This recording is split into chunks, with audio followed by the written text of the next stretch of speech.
sent out the minutes yesterday. We'll probably vote on those tomorrow, so if you have a chance to review those. Also, Angela sent you over the annual briefing from Alcohol Beverage Control from Debbie Beavers. Sent out, they're required to give us a report every year. Obviously, with our calendar being so tight, she's not delivering it in person, but delivered it to all of you via email, so that should be in your email as well. We'll start off this morning with any requests for bill introductions. Senator Starnes. Thank you, Mr. Chair. Bill is 1279. It's a geoengineering bill. Committee, any questions or objections to introduction of that bill? Seeing none, that bill is introduced. Any other bill introductions? I have two. These are both ethics bills. First is 25 RS 1378, has to do with expenses.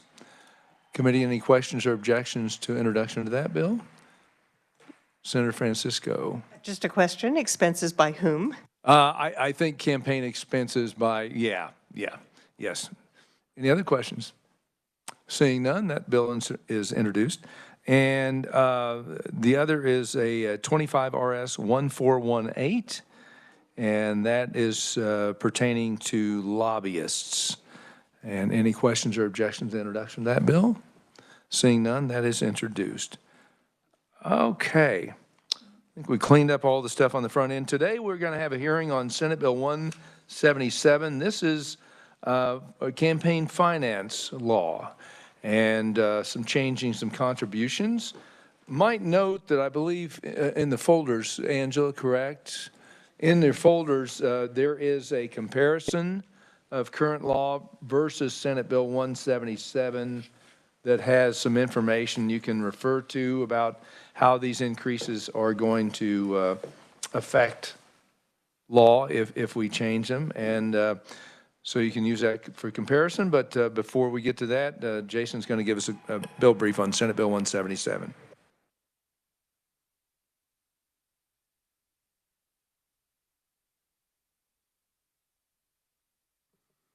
Thank you, Mr. Chairman, members of the committee. Senate Bill 177 only amends one statute, 25-4115, and then creates another new section to be added to the Campaign Finance Act, and it is regarding campaign contribution limits. Those limits are currently set as annual limits on contributions that can be made to candidates and party committees. The first thing the bill does is, you'll note in Section 2 in the amendments to the statute, is that it doubles the contribution limits for contributions made to candidates or candidate committees for primary and general elections. The bill also bifurcates limits for candidates for local office based on the population of the candidate's electoral district. So you'll note that if their jurisdiction has a population of less than 50,000 people, then they would fall under the same limits as members of the House of Representatives, which under the bill would increase to $1,000 for the primary election. And if their jurisdiction has a population of more than 50,000, then their limit would go up to the $2,000 annual limit, same as for offices of state senators.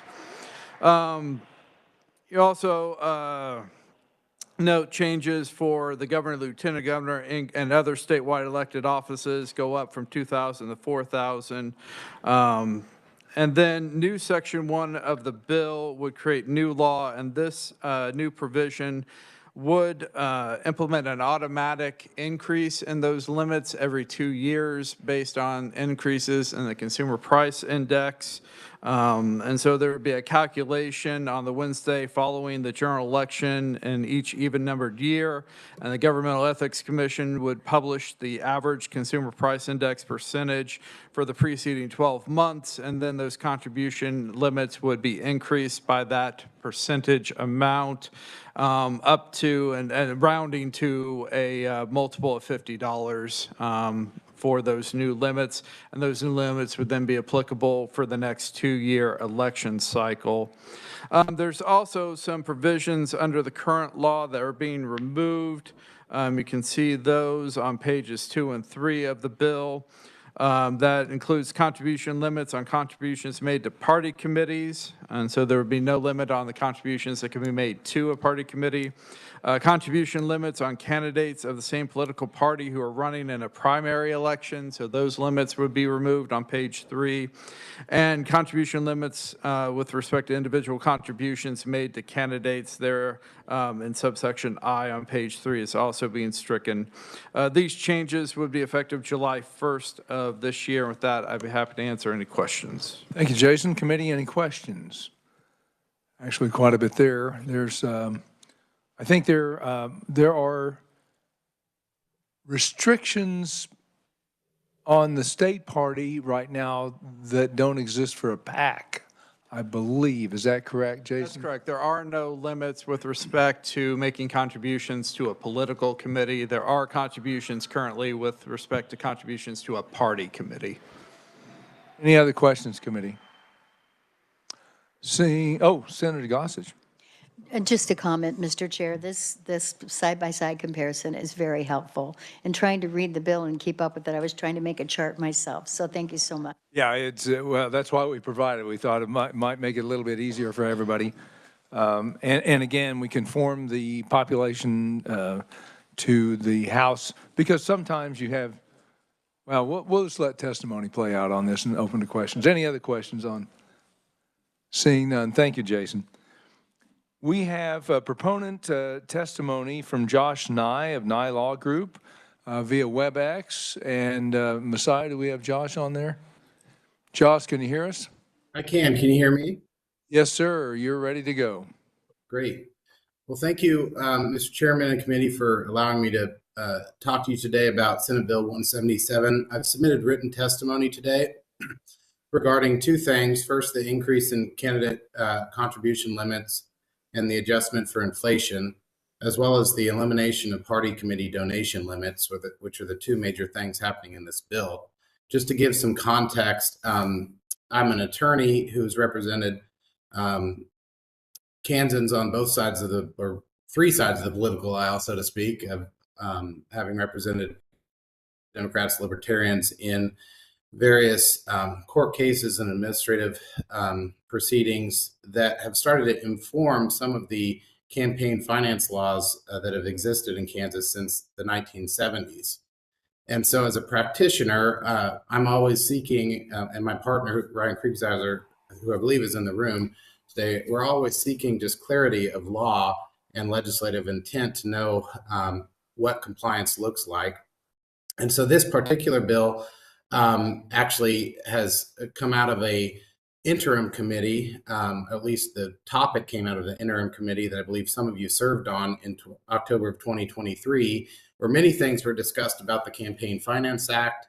There were several laws that were determined by that committee to be, the committee voted on a bipartisan unanimous basis to say that the legislature needs to update and clarify several of these laws, but that's not in front of you today, but it is related in the sense that all of these things work together to make sure that as candidates and as people engaging in free speech in Kansas, not only do you know what to do, but your lawyers know how to comply with the law as well. And so during the interim committee testimony, it was brought up by several nationwide experts that anytime you're prohibiting or capping money on any type of committee in your state law, you're restricting free speech. And there's a lot of case law since the 1970s that inform what constitutional restrictions are and what unconstitutional restrictions are, because everything that you do in the Campaign Finance Act implicates one of our fundamental rights under the First Amendment. And so I've explained it to some people this session as it's a very good process for the legislature to engage kind of a once in a generation, once every 10 years, look at these laws to ask the questions, is this how we want to regulate free speech and political conduct in 2025? And a lot of these statutes haven't been touched for years. I think specifically the candidate contribution limits were have not been changed since 1990, and at that time they were actually lowered from what they were to where they are, and where they've stayed for the past 35 years. And so I would point your attention to something that I think legislative research put together for the House committee when they considered House Bill 2054, which deal with these same two subjects, which has to do with Alaska's experience.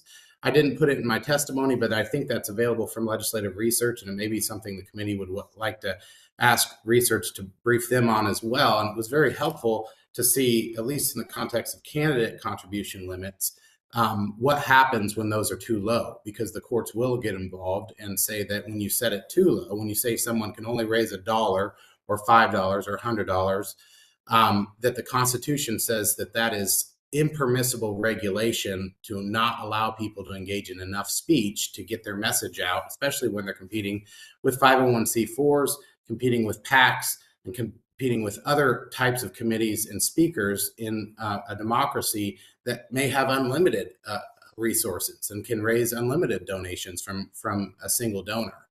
And so that's what we're really talking about right now. I think it's long past time for the Kansas legislature to raise those limits just to keep up with constitutional thresholds.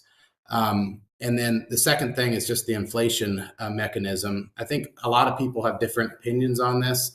Ultimately, the question is, do you want to get in a position, or do you want 35 years down the road or 20 years down the road to put the legislature in the same position of not knowing what they don't know, not realizing that some of these limits and the prohibitions may be unconstitutional, fix it on the back end, versus trying to keep doing a one-time reset of doubling those and then having an inflation adjustment. There are good arguments for, there are good arguments against doing that.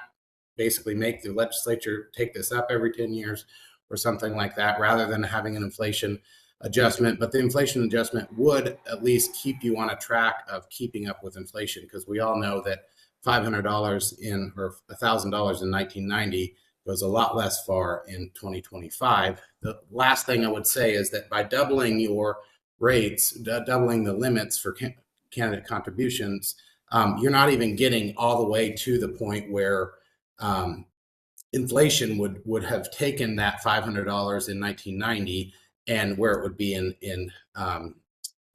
2025. I think for a House race, for example, $500 limit on the primary, that would be somewhere around $1,200 today, but you're only doubling it to $1,000. I do think that by doubling it, that you're much better situated from a constitutional perspective. But I do think in any event, it's time to raise those, at least to keep up with inflation. The second thing I would talk about, and I know that this is somewhat tricky, is the idea of party committee donation limits. And I know I'm running long, but this is somewhat intricate in the sense that when we talk about putting limits on candidates, that what courts have viewed as legitimate reasons to regulate free speech is that we're trying to prevent corruption and quid pro quo type activity, that the state has a significant interest in deterring, basically buying off our public officials, versus they say the farther away you get from a candidate, with a PAC that's engaging in independent expenditures without the candidate's knowledge or coordination, they say that you cannot put limits on what they can raise if it's just pure independent expenditures. And so the court has really informed this sense of unequal treatment throughout various committees. And then the party committees are in the middle, because the party committees in some ways already are special in the sense that they, unlike PACs, can coordinate during an election, general election, and they also can give unlimited amounts of money during a general election directly to the candidate. And so what Kansas has done for years is to say, okay, since they're kind of special in that sense and they can't do the same thing as PACs, we're going to throttle their ability to raise unlimited amounts of money on the front end by putting party limits on what they can raise. And currently, I think that's $15,000 for a state party, $5,000 for a county party from any single donor. And that may be the ultimate right way to balance this, because parties are treated in a special way by being able to coordinate and give unlimited amounts, whereas a PAC can only give up to the contribution limits for a candidate. The effect that has, however, is that then you've got other groups that can raise all kinds of money, unlimited from one donor, that get to speak independently on their own in the form of IEs, independent expenditures. And so if you're throttling a party committee, at least what the expert or the people in the interim committee said was, you're really just suppressing the independent voice of the parties themselves, because we've traded this special ability to coordinate with candidates. And so what this bill would do is it would eliminate those caps, to say that we want to, at least on the House side and in the interim, we want to put parties on the same playing field to be able to have the same volume of mouthpiece as PACs and other types of committees. That said, the problem that happens when you eliminate party caps, as you're doing under SB 177, is then now you're inadvertently creating this special, I call it a super duper PAC, special PAC that can not only raise unlimited amounts on the front end, but they can then funnel all of that on an unlimited basis to candidates on the back end. And so you have a situation where if you just were to do what Senate Bill 177 is doing, then you have a situation where Elon Musk or George Soros or someone, Jeff Bezos, could give $10 million to the state Libertarian Party one day, and then the very next day that state Libertarian Party could send that to that same amount to a candidate.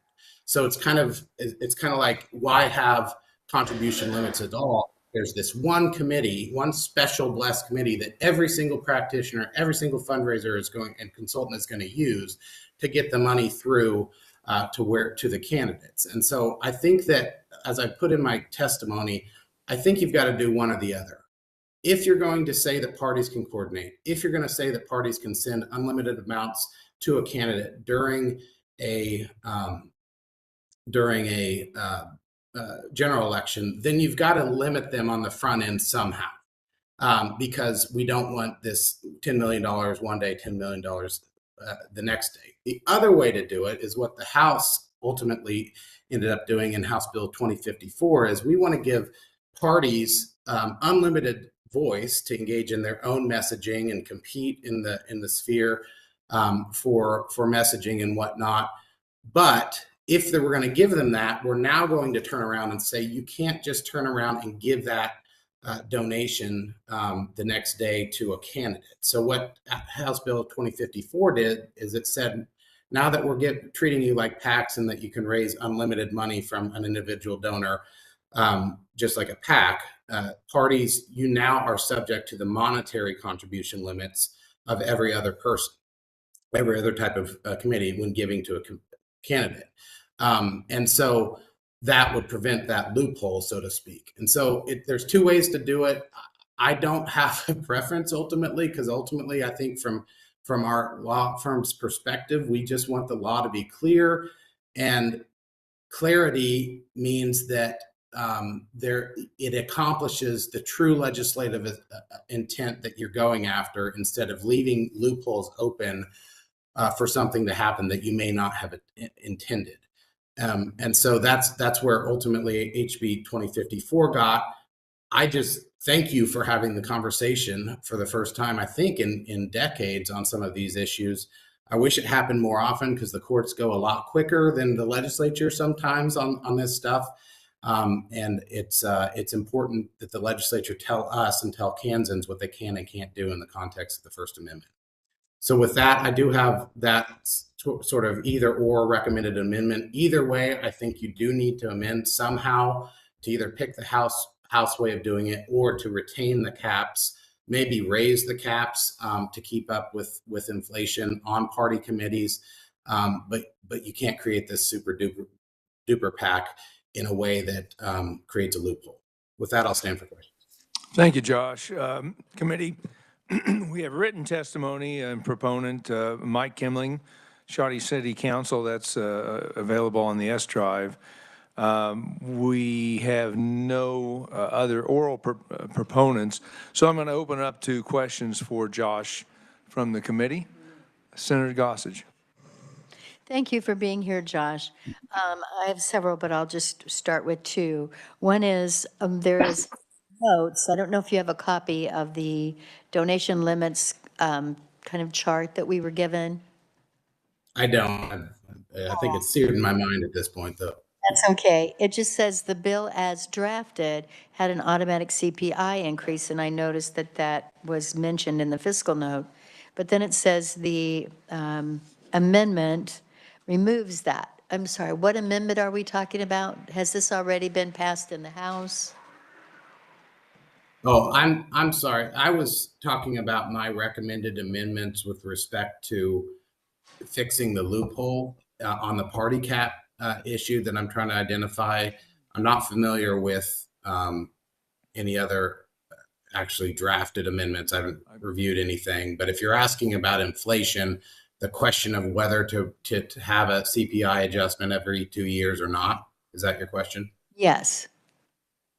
So I guess my point is you've gotten away with it for 35 years of maybe getting close to unconstitutional limits. That Alaska case, I would certainly invite you to ask legislative research for that information that was provided to the House, so you can review just how this works itself out in court once the court decides that the limits are too low.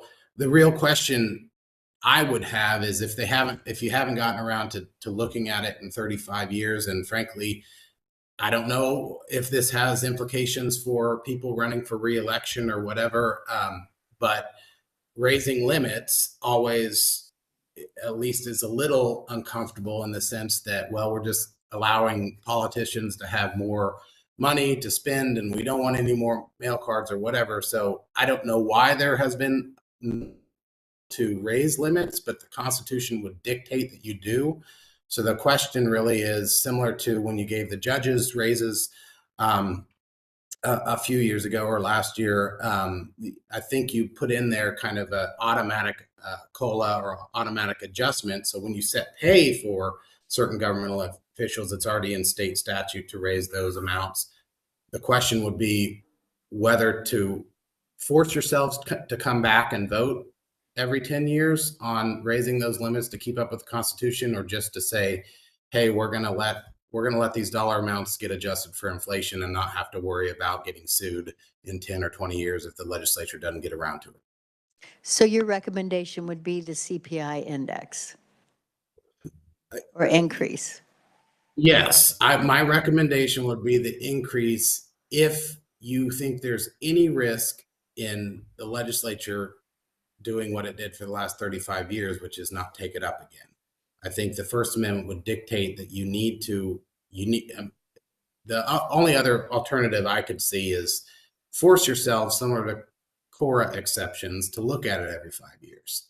In the CORA exceptions, you have to renew exceptions every 5 years to make sure that we still want to say that these particular documents are not public record, because the presumption is transparency. Well, here the presumption needs to be free speech, and so that would be the other way to do it, is just to force yourselves to come back to the table. But if you don't do that, I'd be concerned that you'd get out of whack again, like it is now. Thank you, Mr. Chair. Any other question? Senator Faust-Godot. Thank you, Mr. Chairman. Josh Ney, every time I see you or hear your name, I think of Attorney Richard Ney, a good friend, and you said he's not related? He was not related to me, and he was a better lawyer than me. So I'll put that in the public. So I agree, Mr. Chairman, Josh, with increasing our donations due to inflation. I remember when we increased the amount that school board members could receive. So I'm with that part of it, but would you clarify when we were talking about the committee, the political part of this legislation? So you said do it in the front end or the back end. Clarify that, please. Sure. So party committees are kind of in the middle between candidates and PACs when it comes to the type of regulation. Candidates have the most restrictions sometimes on what they can and can't do with their money. They can't spend their money to advocate for someone else. They can't send money to someone else's campaign. So that's the most restrictive, and that's because courts have isolated candidates as ground zero of quid pro quo and corruption interests of the state. That when the candidate has money from donors, there start to be questions regarding, those types of issues. And then all the way on the other side of the spectrum are PACs who have set themselves up to say, we want to be able to speak, we want to be able to advocate, whether express advocacy or issue advocacy for the candidates and the issues that we believe in. We're not going to coordinate with candidates so that it doesn't look like it's some sort of in-kind contribution that we're really scratching the back of the candidate, even though we're spending our own money. And so that's where the idea of coordination comes in, is that PACs cannot coordinate with candidates. And so, but the Supreme Court has said, U.S. Supreme Court and other courts have said, if you're going to just engage in pure independent speech, the state has much less of a legitimate basis to regulate that. And I would even go so far to say that I believe that independent expenditure caps, any type of caps on a PAC that is engaging solely in independent expenditures is unconstitutional. And so you've got this other side, but they can't coordinate. Well, then you've got the parties. The parties are kind of in the middle because everyone expects Republican parties want to get Republicans elected, and Democratic parties want to get Democrats elected. And so for years, the idea of coordination between a party, especially when it's the Super Bowl, so to speak, of the general election, it's Republican versus Democrat versus Libertarian. Everybody has one candidate in a partisan election. Then that's when the laws have recognized that parties can start getting involved and actually coordinate with candidates. Say, hey, we'll take this mail piece. How are you going to use this money? And we're going to all do things in such a way that maximizes the chance that Republicans or Democrats are going to be elected. And so because you have that ability to coordinate, what that means is coordination in this weird way equals in-kind contributions. Because if I can spend mail on you or run mail on you and say, hey, Senator, I'm running mail, you don't need to worry about spending your money on this district, then that ultimately gives an unfair advantage versus PACs who have to do it completely independent. And so that's why those types of coordinated activities have been viewed as the equivalent of contributions, in-kind contributions that are subject to those caps. But for a party, they can do that unlimited during a general. Currently, they can't do it during a primary.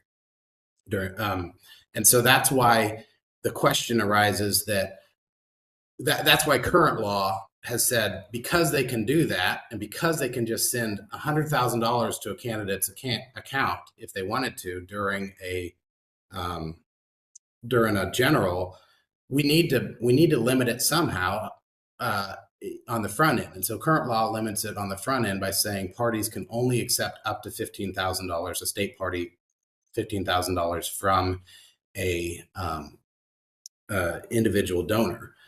What this bill does currently is it removes that cap. And so I'm saying that it creates a loophole, in a wealthy billionaire could give $10 million to a state party one day, and then the next day the state party can turn around and give that to the candidate the next day. And that would seem to conflict with the entire basis of contribution limits on candidates. I do want to note that there are many states, some states, that don't have any contribution limits for candidates.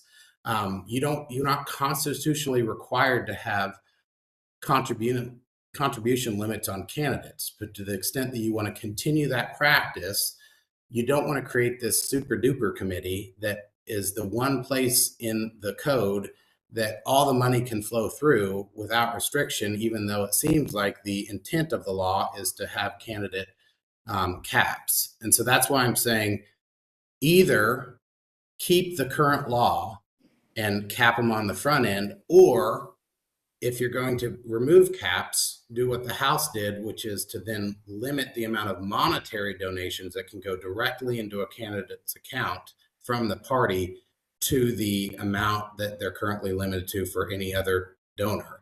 And that would prevent this kind of flow of money to candidates, and it would require parties to spend the more money that they can now raise themselves instead of just handing that over to a candidate.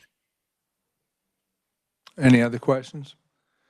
It's a good explanation. And I am working on, we're looking on an amendment for this one to kind of clarify that. But the House did the back end, as Josh said, so that the party can take in a lot of money, but they can limit what they have to the candidates. Really, it's up to the committee whether we want to restrict that flow on the front end to the party or the back end from the party to the candidate. And that'll be the kind of the choice of the committee when we decide to work this bill. One more point. The only thing that the other option you can do is to then take away coordination from parties. And I don't think anyone is really talking about that, but because that would just convert all party committees into a PAC. So parties don't really have any special treatment whatsoever. They're just a glorified PAC now because they can't coordinate and they can't give unlimited amounts to a candidate. I think that there's been a traditional recognition that parties have a different interest than PACs may have in engaging in this type of speech, which is why they've been given the special treatment of being able to coordinate and give unlimited amounts. So there is a third way, but I don't think anyone is really talking about that, and I wouldn't recommend it. Okay. Committee, any other questions? Seeing none, thank you, Josh. Appreciate that very much. We have no other proponent testimony. We have no neutral testimony, and the opponent testimony is all written, and that's in your S drive. Carrie Sue Vosberg, Brett Anderson, Melissa Campbell, and Jamie Kissinger. So review that, committee, and I believe that concludes the hearing on Senate Bill 177. We are going to take up working Senate Bill 231 today, which has to do with the change in the advanced ballot application. I'll have Jason give you a quick reminder on that one. Thank you, Mr. Chairman, members of the committee. Senate Bill 231 is the bill that amends a subsection K of KSA 25-1122 to adjust the requirements for when a person solicits a registered voter to complete and send in an application for an advanced voting ballot. This was the bill that would require the solicitor's information to appear only on one page of the mailing, change the font size requirement from 14 point to 10 point, allowed the date of the election to be pre-printed on the application as long as no other portion of the application was pre-completed prior to sending it to the registered voter. And then instead of requiring an envelope addressed to the appropriate county election office, simply required that information on how to mail the application to the appropriate office be included with the mailing for the registered voter. Committee, any questions on this bill? Seeing none, do I have a motion on Senate Bill 231? Senator Dietrich? Thank you, Mr. Chair. I move that we pass out Senate Bill 231 favorably for passage. Favorably for passage. Have a second? Second by Senator Starnes. Committee, any discussion? Seeing none, all those in favor say aye. Aye. All those opposed, no. That passes. Thank you, committee. We're waiting on amendments on some other bills, so we won't have any to work today. We got a couple hearings tomorrow on a couple allegedly simple bills. And Jason rolls his eyes. Those are House Bill 2020 and then House Bill 2016. We may get around to working a few more bills tomorrow. And I think that is pretty much it for today. Thank you for your work today, committee, and with that, we are adjourned.